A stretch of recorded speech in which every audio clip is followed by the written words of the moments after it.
मैं गोपाल और मैं संजय। आप सभी का तहे दिल से स्वागत करते हैं आज हमने फिर से न्यू रिएक्शन वीडियो में। तो आज की रिएक्शन वीडियो में लेके आ गए अर्थ एडवेंचर इन हिंदी के चैनल से, ठीक है। और उनकी वीडियो जापान के सबसे खतरनाक लोग जिनको लोग छूने से भी डरते हैं। वैसे जापान इतने रहस्यमय चीजों से भरा पड़ा है, नेचर के करीब। और वहाँ लोगों की एज पता ना, पता जो बूढ़े लोग होते हैं 30 साल से 40 साल तक जीते हैं बूढ़े लोग। हाँ, क्योंकि नेचर के करीब ना। नेचर हमारे इंडिया में 3 बंदे जीते थे में। तो चलो वीडियो बनाना शुरू करते हैं बिना देरी करे हुए।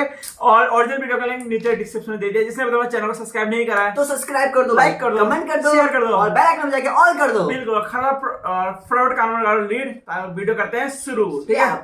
यार शब्द मुंह फंस जा रहे हैं, पता नहीं क्या चीज निकल नहीं रही। कोई बात नहीं, तो चलो निकलेंगे कुछ टाइम। 1 2 3 and start. अरे भाई ये क्या हो रहा है? मारा मारे चले गए। दोस्तों, अगर आप भी अपनी छुट्टियां मनाने जापान जा रहे हैं या फिर जाने की सोच रहे हैं तो जापान जाने से पहले ये वीडियो जरूर देख लें, कहीं आपको बाद में पछताना ना पड़े। दोस्तों, आपने नार्कोस का नाम तो जरूर सुना होगा। 1 मिनट पहले मैं एक बात बता दूं, इस वीडियो को पूरा देखना क्योंकि सफर रोमांचक होने वाला है। नार्कोस नेटफ्लिक्स के टीवी सीरीज का नाम है। नार्कोस पाब्लो एस्कोबार नामक शख्स की जीवनी पर आधारित टीवी सीरीज है। पाब्लो एस्कोबार एक बहुत ही बड़ा क्रिमिनल था। इतिहास में उसके नाम कई मर्डर, चोरियां, डाका और कई संगीन अपराध दर्ज हैं। लेकिन पाब्लो एस्कोबार का एक दूसरा रूप भी है। पाब्लो एस्कोबार जब कभी भी किसी गरीब लाचार पर अत्याचार होते दिखता था तो उसका खून खौलने लगता। एस्कोबार से लोग डरते थे और वही कई लोग उसे मसीहा भी मानते थे। कोई फरियादी अपनी फरियाद लेकर पाब्लो एस्कोबार के यहाँ आता था तो पाब्लो एस्कोबार हर हालत में उसकी मदद करते थे। अपनी ताकत और अपने पैसे से वो सभी गरीबों की मदद किया करता था। तो ये था पाब्लो एस्कोबार का दूसरा पहलू, जो उसे डाकू के साथ साथ कहीं ना कहीं एक मसीहा भी बनाता है। अगर आपको पाब्लो एस्कोबार को अच्छी तरह से समझना है तो आप once upon a time in Mumbai movie देख सकते हैं। पाब्लो एस्कोबार की कहानी कहीं ना कहीं सुल्तान मिर्जा से मैच करती है। आगे ध्यान से सुनिएगा, क्योंकि खतरनाक गैंग्स द्वारा अपने आप को मसीहा बताना सिर्फ पाब्लो एस्कोबार तक ही सीमित नहीं था। दोस्तों, जापान में एक और बहुत ही खतरनाक गैंग है जिसका नाम याकुजा है। इस गैंग के बारे में अगर आप जान जाएंगे तो जापान जाने से पहले 2 बार तो जरूर सोचेंगे। चलिए जानते हैं याकुजा गैंग की काली करतूतों के बारे में और देखते हैं इस गैंग में कितनी इंसानियत है या फिर ये लोग अपने आप को अच्छा बताने का ढिंढोरा पीटते हैं। दोस्तों, याकुजा गिरोह सिर्फ जापान ही नहीं बल्कि पूरी दुनिया में फैला हुआ है। इस गैंग की सबसे खास बात यह है कि इसमें मौजूद सभी मेंबर के बदन पर टैटू बने होते हैं। जापान में टैटू हमेशा से कैदियों और माफियाओं की निशानी रही है, लेकिन याकुजा गिरोह ने इन टैटू को एक अलग ही दर्जा दिया। इनके शरीर पर बने टैटू हर किसी से अलग है और सारे टैटू एक से बढ़कर एक हैं। कहा जाता है याकुजा गैंग में टैटू का प्रचलन 19वीं सदी से चला आ रहा है और आज इस गैंग में शामिल होने से पहले हर सदस्य को अपने पूरे शरीर पर टैटू बनवाना पड़ता है। याकुजा के टैटू से जुड़ी एक डरावनी बात यह है कि ये टैटू किसी मशीन से नहीं गोते जाते बल्कि बांस से बनी पतली तिनकों से गोदे जाते हैं, जो बहुत ही दर्दनाक होता है। याकुजा गैंग के अपने कई रिवाज हैं जिसमें टैटू का चलन सबसे ज्यादा प्रचलित है। दोस्तों, माना जाता है याकुजा गैंग की शुरुआत 18वीं सदी में हुई थी। तब बुराकुमिन वर्ग जापान में सबसे तुच्छ माना जाता है। इस वर्ग के लोगों को समाज में नहीं अपनाया जाता, इन्हें बहुत नीचा दिखाया जाता है। यहाँ तक कि सरकार भी इन पर ध्यान नहीं देती थी। गरीबी और पक्षपात के कारण जब समाज में जगह नहीं मिली तो अपने पेट के लिए बुराकुमिन जाति के लोगों को चोरी, डकैती और जुए का सहारा लेना पड़ा। बुराकुमिन वर्ग 2 अंशों में बटा था, टेकिया और बकुटो। दोनों अंश चोरी, डकैती और गैम्बलिंग का काम करते थे। टेकिया अंश जगह जगह से चोरी हुए सामानों को त्योहारों के समय में मेलों या बाजारों में बेचा करते थे। वहीं बटुका समाज के लोग खाली पड़े गिरजा घरों में गैर कानूनी गैम्बलिंग चलाया करते थे। धीरे धीरे इनका ये धंधा बड़े पैमाने पर होने लगा। चोरी और डकैती जैसे छोटे छोटे अपराधों को अंजाम देने के लिए ये वर्ग प्रचलित हो गया और वो दिन भी आ गया जब इसने गैंग का रूप धारण कर लिया। अब सरकार को भी इनकी महत्ता का पता चल गया था, परंतु चौंका देने वाली बात ये थी कि सरकार भी इनसे मिल गई थी और उनकी करतूतों पर पाबंदी लगाने के लिए कुछ नहीं करती थी। इनका बिजनेस अब केवल चोरी डकैती में नहीं बल्कि बड़े पैमाने पर ड्रग्स डीलिंग, पोर्न इंडस्ट्री और तो स्टॉक मार्केट स्कैम तक फैल चुका था। इसी तरह आगे बढ़ते बढ़ते ये संगठन जापान में एक प्रभावशाली गैंग के रूप में माना जाने लगा। और इस गैंग का नाम याकुजा रखा गया और याकुजा जापान का सबसे खतरनाक गैंग बन गया। वर्ल्ड वॉर 2 के समय याकुजा की पॉपुलेशन 18 लाख पहुंच गई थी। अब आगे मेरी बात पर गौर कीजिएगा। इस गैंग के सभी मेंबर एक दूसरे को परिवार की तरह मानते हैं। इस परिवार में कुछ अच्छे तो कुछ बहुत ही भयानक रीति रिवाजों को माना जाता है। गैंग में शामिल होने वाले नए सदस्यों को कोबून का टैग दिया जाता है। कोबून का मतलब होता है बच्चा और उस सदस्य को बॉस को ओयाबून यानी आश्रय देने वाला कहा जाता है। हर सदस्य का दीक्षा संस्कार होता है और एक रस्म निभाई जाती है जिसमें नए सदस्य अपने बॉस के साथ बात करते समय शराब पीता है। नए सदस्य का बॉस उसे मिट्टी की प्याली में थोड़ी सी मदिरा परोसता है और खुद की प्याली में पूरी मदिरा डालता है, जिसका अर्थ है याकुजा गैंग में ऊंचे पद पर होना है। मतलब मालिक को ज्यादा और नए सदस्य को बस थोड़ी सी मदिरा दी जाती है। साथ बैठकर शराब पी लेने से नए सदस्य ऑफिशियली याकुजा के मेंबर हो जाते हैं। फिर उस सदस्य को अपने पूरे बदन पर टैटू बनवाना पड़ता है। एक भयानक रिवाज ये भी है, जब भी याकुजा के किसी मेंबर द्वारा गलती हो जाती है तो उसके बॉस को परेशानी होती है, तो सजा के तौर पर उस सदस्य को अपनी एक उंगली काटकर बॉस को देनी पड़ती है। यहाँ कटी हुई उंगली माफी का प्रतीक माना जाता है। यही नहीं, अगर उस सदस्य से दोबारा फिर गलती हो जाती है तो उसे अपनी बाकी की उंगलियों को भी काट कर देना पड़ता है। ये कटी हुई उंगलियां और बदन पर बने अजीबोगरीब टैटू याकुजा मेंबर की पहचान बन गए हैं। वर्तमान में सरकार और प्रशासन इस गैंग से काफी परेशान रहते हैं।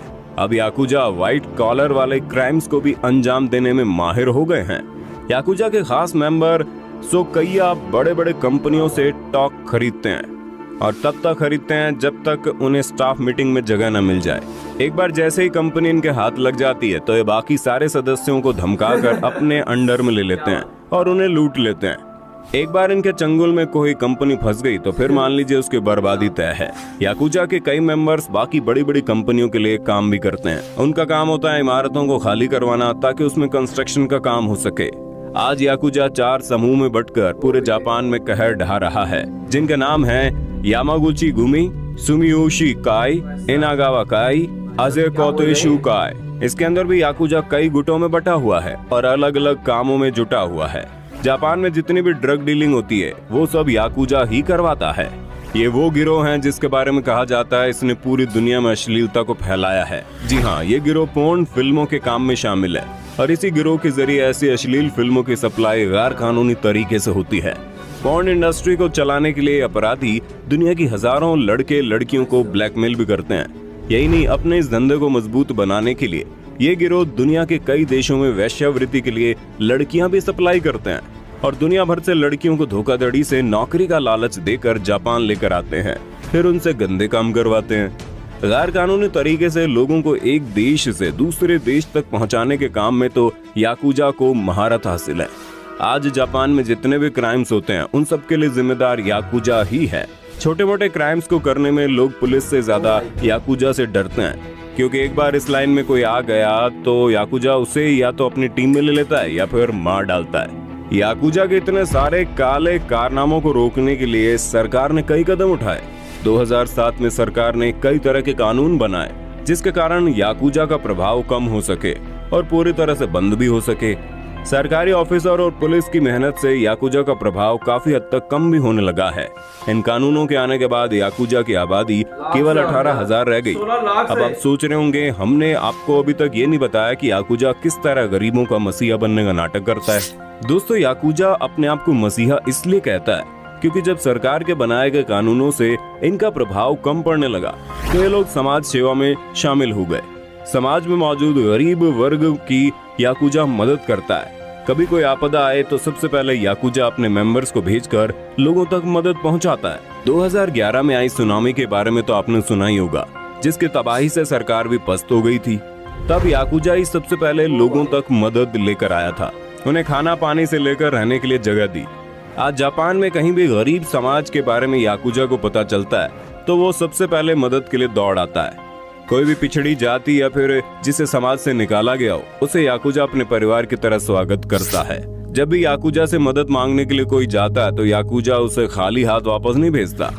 एक और बात हमें आश्चर्यचकित करती है, कल तक जुर्म की दुनिया में एक तरफा राज करने वाला याकुजा समाज आज किसी भी आदमी को परेशान नहीं करता। और जब भी कोई इनके पास अपनी परेशानी लेकर आता है तो ये लोग उसकी परेशानी को पूरी तरह से दूर कर देते हैं। और जब तक सामने वाले व्यक्ति की समस्या दूर नहीं होती ये लोग खुद उसे सहारा देते हैं। तो कुछ ऐसी है याकुजा गैंग की कहानी, जिससे बड़ी बड़ी कंपनियां परेशान हैं तो गरीब लोग खुश हैं। गरीब याकुजा को अपना मसीहा मानते हैं, क्योंकि जब सरकार भी उनका मदद नहीं करती तो याकुजा वहां मौजूद होता है। और यही सब बातें कहीं ना कहीं याकुजा को मसीहा बनाती है। तो दोस्तों, आपको क्या लगता है, याकुजा सचमुच एक मसीहा है या फिर खुद को बचाने के लिए उसने समाज सेवा का ढोंग रचा रखा है? आपका आंसर कमेंट में जरूर बताना। ऐसे अमेजिंग कंटेंट के लिए हमारे चैनल को सब्सक्राइब करना बिल्कुल मत भूलना। तो दोस्तों, ये थी आज की वीडियो हमारी, ठीक है। याकुजा गैंग काफी बहुत बड़ा गैंग, मतलब 16 लाख लोग उसमें शामिल थे जब वो बीच में ना वर्ल्ड वॉर सेकंड टाइम पर जो भी थी भाई साहब। 16 लाख लोग एक ऐसे ग्रुप में शामिल है जो अपने में गैंग है। सोचो 16 लाख लोगों का गैंग भाई साहब। गैंग थी ये तो पूरा एक तो जिला मान लेते, पूरा शहर ही पूरा शहर ही मान लेते मतलब। और पूरे वर्ल्ड में फैला हुआ है याकुजा का गैंग। नहीं जापान में इस वीडियो से पता चला, लेकिन पहली बार सुना मैंने इस गैंग का नाम। इतना बड़ा गैंग है, पहली बार हम इसके बारे में सुन रहे हैं। मतलब छोटा हो गया इसलिए पहली बार सुन रहे हैं। उसका नाम था, अब नाम नहीं रहा उसका इतना। तो अब उसका नाम, अब नाम के साथ उसका काम भी चेंज हो गया ना, इसलिए ठीक है। अब से 18,000 सदस्य रह गए उनके याकुजा गैंग में वो। लेकिन जहां तक हेल्प करने की, जैसे उन्होंने बताया जब सुनामी आया तो सबसे पहले याकुजा गैंग वहां पहुंचा था। और जब तक कोई जो गरीब होता है, जब तक उसे बीमारी जब तक उसे प्रॉब्लम दूर नहीं हो जाती तब तक उसे सहारा देते हैं। और जो उसे एक बार मदद मांग लेता है उसे तब तक छोड़ देते तो उसकी प्रॉब्लम सॉल्व ना हो जाए। मतलब कुछ चीजें बहुत अच्छी हैं। अगर एक पॉजिटिव साइड देखा तो बहुत अच्छी है, लेकिन अगर उसका दूसरा सेम नेगेटिव साइड सोच लें तो फिर तो बुरा है। या गैंग कोई भी हो, क्रिमिनल कोई भी हो, भले वो अच्छे के लिए अच्छे काम क्यों ना करे, लेकिन स्टार्टिंग ऐसी होती है अच्छे काम दिखा के बाद में वो बड़े अलग चीज में पहुंच जाते हैं। हाँ, जैसे तालिबान सरकार बना के बैठा हुआ है, कुछ हो सकता है वैसे होने का। तो ये थी आज की वीडियो। आपका क्या मानना है याकुजा गैंग के बारे में? हमारा मानना तो ये है कि काम कोई कैसे भी करे, बुरा तो बुरा ही है, भले कुछ भी हो, है ना। लेकिन ज्यादा हेल्प करने की बात है, सबसे पहले मदद में वो सामने आते हैं, गरीबों की मदद करते हैं, इन चीजों में फिर वेल है, ठीक है। एक तरफ से उसे एक अच्छा फेस भी है और एक बुरा फेस भी। मैं तो कह रहा हूँ कि आप तो अच्छा ही फेस है ऑलमोस्ट सब देख रहे हाँ, वैसे टाइम में था। वैसे लास्ट से कुछ काम टाइम वो लास्ट के कुछ मिनट देखे वीडियो, उसको अच्छा बताया तो अच्छा लग रहा था, है ना, कि सबसे मदद कर। लेकिन जो स्टार्टिंग में बताया वो तो भाई खतरनाक खुकार थे भाई एकदम भाई। और भाई सबसे खतरनाक, कोई गलती होती है उंगली काट देना भाई, बहुत वाकई बहुत जितनी गलती करोगे उतनी उंगली कटेंगी आपकी, मतलब बहुत खतरनाक सजाए हैं वाकई। और सबसे खतरनाक लगा पूरे बॉडी में टैटू बनाना, वो भी सिर्फ बांस के उसे पतले पतले नोक करके बांस से। भाई साहब जबरदस्त वीडियो थी, मजा आ गया वीडियो। आपको कैसी लगी वीडियो आप कमेंट करके जरूर बताना में। और अगर पसंद आती तो वीडियो लाइक शेयर सब्सक्राइब जरूर कर देना, सब्सक्राइब करना ना भूलो बस, ठीक है। तो कल फिर मिलते हैं।